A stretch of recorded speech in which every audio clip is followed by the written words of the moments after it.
okay. Well, how about your family and your greater family? Well, the greater family, I don't know. I mean, I grew up within it. I think there's always been a fascination. I think my mum the fascination of her took it to a new level. You know, Diana's boys, let's see how this turns out.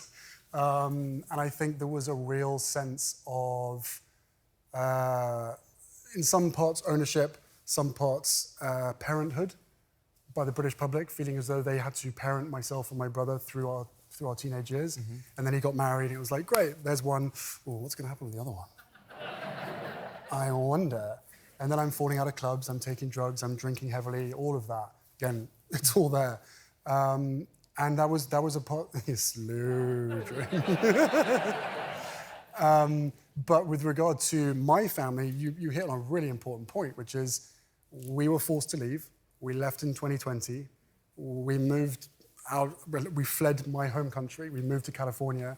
And for 12 months during lockdown, where we said literally nothing, it was relentless. And that was a real eye-opener for me.